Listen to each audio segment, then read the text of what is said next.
Shalom saudara, bagian firman Tuhan yang menjadi perenungan kita saat ini adalah Mazmur pasalnya yang ke-23. Sebuah bacaan yang tidak asing lagi bagi kita. Sebelumnya mari kita berdoa. Roh Kudus, berikan kami hikmat dan pengertian yang berasal daripada-Mu dalam kami memahami kehendak-Mu, serta oleh kuasa-Mu saja kami dapat menjadi pelaku firman-Mu yang setia. Amin. Jim E. Walden mengatakan, rumah tangga adalah institusi tertua. Rumah tangga adalah satuan masyarakat yang paling dasar. Sebuah peradaban dapat bertahan atau hilang tergantung pada apakah kehidupan rumah tangga kuat atau lemah. Suka duka, tawa dan air mata, kecewa, atau bahagia adalah warna-warni kehidupan yang dapat membuat pribadi setiap anggota keluarga atau sebuah rumah tangga semakin kuat atau justru menyerah. Saudara-saudara, mari kita melihat sebelumnya dalam pasal 22 di kitab Mazmur ini di ayat 2 dan ayatnya yang ketiga, Daud menjerit, "Allahku, Allahku, mengapa engkau meninggalkan aku?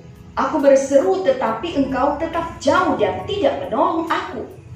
Allahku, aku berseru-seru pada waktu siang, tetapi engkau tidak menjawab, dan pada waktu malam, tetapi tidak juga aku tenang." Bahkan dalam ayat yang ke-15 dan 16, Daud menggambarkan tentang kondisi hidup yang sedang dialaminya. "Seperti air aku tercurah, dan segala belangku terlepas dari sendinya. Hatiku menjadi seperti lilin, hancur luluh di dalam dadaku. Kekuatanku kering seperti beling. Lidahku melekat pada langit-langit mulutku, dan dalam debu maut kau letakkan aku." Saudara, ungkapan-ungkapan ini menggambarkan tentang kondisi kehilangan pengharapan dan kelumpuhan hidup si pemazmur. Seberapa banyak orang, bahkan mungkin juga kita pernah bertanya, "Where is God in coronavirus world?" Di manakah Tuhan saat kita bergumul dengan pandemi COVID-19 ini? Bagaimana kita bisa berpikir tenang, berpikir dengan akal sehat di tengah ancaman pandemi global yang sudah menyebabkan seluruh kehidupan dunia ini berhenti di tempat? Rasa takut mengintai, dan rasa itu sepertinya terus bertumbuh setiap hari akibat menyaksikan, melihat orang-orang di sekitar kita semakin banyak terpapar atau terkena infeksi. Bahkan ketika negara ini memasuki adaptasi kebiasaan baru. Salah satu dampaknya, saudara, yang harus kita akui adalah adanya perasaan universal yang semua orang rasakan sekarang, bahwa kita sangatlah rapuh dan terbatas. Dan dalam kondisi yang mengguncang dan penuh ketidakpastian ini, sangatlah mudah bagi kita untuk kehilangan penilaian yang tepat atas masalah ini. Tantangan semua orang, keluarga Kristen sekarang pula, bukan hanya persoalan COVID-19 dan dampaknya bagi kehidupan serta kelangsungan hidup, tetapi juga terutama adalah bergesernya, bahkan lunturnya nilai-nilai luhur yang mengekspresikan cinta kasih, kesetiaan, kekudusan, dan tanggung jawab. Sepertinya semua kini mulai ditelan oleh karena perubahan zaman. Bagaimana Daud menghadapi persoalan hidupnya? Mari saudara kita belajar dari pengalaman iman sang pemazmur dalam Mazmur pasalnya yang ke-23. Yang pertama adalah Daud mengubah cara pandangnya tentang Tuhan dan tentang kehidupan. Dalam pasal 23 ini berbeda dari pasal sebelumnya.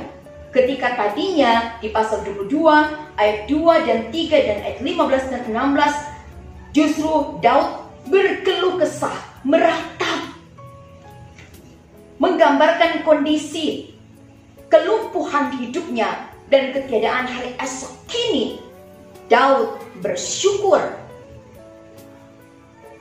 Bersyukur oleh karena apa, saudara? Dia bersyukur oleh karena dia merasakan bahwa penggembalaan Tuhan itu sudah sungguh sempurna atasnya. Bahwa kehadiran Tuhan itu nyata dalam berbagai peristiwa yang dialami. Diawali dengan kalimat dalam ayatnya yang ke-1 tadi, Tuhan adalah gembalaku, takkan kekurangan aku. Mari kita meneliti lebih dalam tentang kalimat-kalimat ini. Kata gembala dalam bahasa aslinya, bahasa Ibrani adalah ra'al. Dan di ayat ini kata yang dipakai sebenarnya bukanlah kata benda, tetapi kata kerja, menggembalakan. Jadi Tuhan yang menggembalakanku. Kemudian dilanjutkan dengan kalimat takkan kekurangan aku. Secara harfiah kalimat takkan kekurangan aku ini berarti aku tidak ingin apa-apa. Jadi di sini Daud mau mengaku bahwa Tuhan menggembalakan dia dan dia tidak ingin apa-apa lagi kecuali Tuhan, kecuali penggembalaan Tuhan. Daud menjelaskan satu hal untuk saya dan saudara sekarang, yaitu penggembalaan Tuhan itu sudah sungguh sempurna dan itu sudah cukup baginya. Banyak hal yang dia inginkan tentunya, tetapi untuk sekarang itu tidak perlu lagi. Karena dia merasa dia tidak berkekurangan sesuatu pun, oleh karena Tuhan itu sudah cukup untuk hidupnya. Kasih karunia Tuhan itu sudah cukup. Sekalipun berbagai kesulitan diakui oleh Daud dialami, kelaparan, malapetaka, ada tantangan, ada musuh dan banyak lagi peristiwa yang sedang dihadapi dan terjadi. Tetapi Daud mau bertutur, nah inilah konsep pemikiran Daud tentang Tuhan. Tuhan itu adalah Allah yang setia. Tuhan itu akan tetap memelihara dan menggembalai siapapun termasuk hidupnya. Dan dia ungkapkan itu sebagai bentuk sukacita imannya. Tuhan telah menggembalakan aku. Aku tidak menginginkan apapun. Tuhan itu adalah gembala yang mencukupkan apa yang dia butuhkan. Dan aku tidak kekurangan. Tuhan itu lebih penting dari segala-galanya. Lebih penting dari keinginannya di dalam hidupnya. Saudara, mungkinkah kita ataukah juga keluarga kita yang hidup di zaman di mana orang semakin materialistis dan konsumeristis plus individualistis, merasa Tuhan itu cukup? Bukankah dampak pandemi ini telah membuat orang semakin khawatir dengan kebutuhan jasmaninya, sehingga orang semakin egois dan semakin apatos? Apa itu apatos? Psikoterapis Rollo May dalam bukunya Love and Will menulis, hate is not the opposite of love. Apathy is, benci bukanlah lawan kata dari cinta atau kasih, tetapi adalah apatos. Apatos berarti ketiadaan perasaan, miskin rasa. Orang Manado bilang mati rasa terhadap orang lain. Apatos akan nampak dalam gaya hidup seperti saudara ingin menang sendiri, kenyang sendiri, enak sendiri, merasa benar tapi benar sendiri, maju sendiri. Gejala ini bisa terjadi kepada siapapun dimanapun, sebuah pemerintahan, agama, termasuk juga gereja. Apatos bisa bervariasi, mulai dari perilaku pasif, introvert, mengisolasi diri, merasa orang lain itu tidak penting, sampai pada sikap yang lebih sadis lagi, agresif dan sebagainya. Bisa jadi hilang rasa solidaritas, serakah, gila kekuasaan, eksploitasi, merampas, merampok, bahkan mendominasi karena merasa berkuasa. Saudara-saudara, the earth has enough for everyone's need, but not enough for everyone's greed. Itu kata Mahatma Gandhi. Bumi menyediakan cukup untuk kebutuhan setiap orang, namun tak cukup untuk keserakahan setiap orang. Oleh karena keserakahan, oleh perasaan tidak puas, perasaan tidak cukup, ingin menguasai, dan Tuhan bukan lagi segala-galanya dalam hidup, maka apa yang terjadi, saudara? Kerusakan atas lingkungan ini, kerusakan atas dunia ini. Saudara, pandemi ini telah mengubah banyak orang untuk memiliki sikap peduli, merasa terbeban, dan saling menopang tanpa melihat perbedaan. Semoga ketika pandemi ini berakhir, kita tidak menjadi apatos. Hirani dalam sebuah artikel berjudul The World After Coronavirus menyebut bahwa solidaritas global adalah hal penting untuk membasmi COVID-19 secara bersama. Karena itu saudara, mari terus bangun semangat bela rasa kemanusiaan dan kepedulian sosial. Yang kedua, kita lihat dari Daud. Daud meyakini penggembalaan Tuhan itu sungguh sempurna. Karena Allah menjawab dan memenuhi kebutuhan umatnya secara holistik.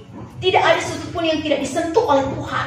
Kebutuhan fisik, kebutuhan mental, kebutuhan spiritual, memberi rasa aman, bebas dari rasa takut, mengobati, memulihkan luka batin dan luka fisik, serta berkat kehidupan selama-lamanya. Mari kita melihat bagaimana Daud melukiskan penggembalaan Allah yang sempurna atas hidupnya. Ayatnya yang kedua dan ayat 3 kalimat yang pertama. Ia membaringkan aku di padang yang berumput hijau, ia membimbing aku ke air yang tenang, ia menyegarkan jiwaku. Tuhan menggembalakan kehidupannya dan menuntun dia di padang rumput hijau, di air yang tenang, menggambarkan Tuhan membuat dia beristirahat di tempat itu dan membuat dia memperoleh kesegaran baru, restore. Apalagi yang kurang, pemenuhan kebutuhan fisik tercukupkan. Ayat 3 kalimat selanjutnya, ia menuntun aku di jalan yang benar oleh karena namanya. Menuntunnya dalam kebenaran, supaya domba-dombanya mengenal jalan mereka. Sebagai gembala, Tuhan tidak hanya sekedar duduk diam, melihat dari jauh, atau dengan telunjuknya mengarahkan domba-dombanya untuk bisa memilih jalan yang harus dipilih oleh mereka. Tetapi dia sendiri memandu, memimpin domba-dombanya, supaya mereka bisa tahu ini jalan yang harus dilewati. Inilah jalan kebenaran itu, yaitu dirinya sendiri. Sekaligus juga supaya para domba bisa peka mendengar sang gembala. Pemenuhan kebutuhan spiritual tercukupkan. Ayat 4 dan 5. Sekalipun aku berjalan dalam lembah kekelaman, aku tidak takut bahaya, sebab engkau besertaku, gadamu dan tongkatmu, itulah yang menghibur aku. Engkau menyediakan hidangan bagiku di hadapan lawanku. Engkau mengurapi kepalaku dengan minyak, pialaku penuh melimpah. Saat dalam kesukaran, melewati bayang-bayang maut, tidak ada ketakutan yang menghantui. Rasa cemas berlebihan dilenyapkan. Tongkat dan gada dipakai sang gembala untuk menuntun. Kata gada dari kata Ibrani shebat, yaitu tongkat dari besi, lambang kekuatan. Gada kekuasaan milik kerajaan, dipakai untuk memukul musuh. Tongkat berfungsi untuk menarik domba agar tidak tersesat jalannya. Itu yang ditunjukkan oleh Tuhan. Bahkan sang gembala menyediakan hidangan di hadapan para musuh, menjaminkan ketenangan untuk siap menghadapi serangan. Mengurapi kepalanya dengan minyak, gambaran tentang usaha seorang gembala untuk terus memberi pengobatan. Melabur dengan minyak ketika domba itu memar atau terluka saat mengadakan perjalanan. Kebajikan dan kemurahan mengikuti aku seumur hidupku, kata Daud selanjutnya di ayat yang ke-6 kalimat yang pertama. Kata mengikuti dari kata radam, artinya mengejar, memburu seumur hidup. Apalagi yang kurang? Saudara, dengan tersedianya dan terjaminnya semua ini, hal ini menunjukkan juga bahwa tidak akan pernah mengalami lagi kesulitan, pergumulan atau persoalan. Tidaklah demikian. Gambaran tentang musuh, lembah kekelaman, menjelaskan tentang masa-masa sukar yang pasti akan terjadi dan akan dihadapi. Tetapi ketika Tuhan di atas segala-galanya dan ketika Tuhan hadir, semua pasti terlewati. Kita lebih daripada pemenang. Dalam ayat 6 kalimat yang terakhir, dan aku akan diam dalam rumah Tuhan sepanjang masa. Ini berarti konsekuensi hidup yang digembalai secara sempurna oleh Tuhan adalah membangun intimasi dengan Tuhan, menyembah Tuhan. Hidupmu adalah penyembahanmu. Tidak cukup hanya memuji, mengangkat suara untuk menyanyi, tetapi bagaimana hidup kita secara utuh dan di setiap bidang kehidupan kita menunjukkan ketertundukan menundukkan kita pada otoritas yang lebih tinggi, yaitu Tuhan. Maka kita akan menikmati janjinya dalam Yohanes pasal 8 ayat 35. Dan hamba tidak akan tetap tinggal dalam rumah, tetapi anak tetap tinggal dalam rumah. Kita adalah anak-anaknya. Diakui bahwa sebagai makhluk yang terbatas, rasa khawatir dapat melenyapkan pengharapan dan menggoyahkan iman. Mazmur 55 ayat 23. Serahkanlah khawatirmu kepada Tuhan, maka Ia akan memelihara engkau. Tidak untuk selama-lamanya dibiarkannya orang benar itu goyah. Ingat saudara, Tuhan itu adalah segala-galanya. Kasih karunia Tuhan cukup bagi kita.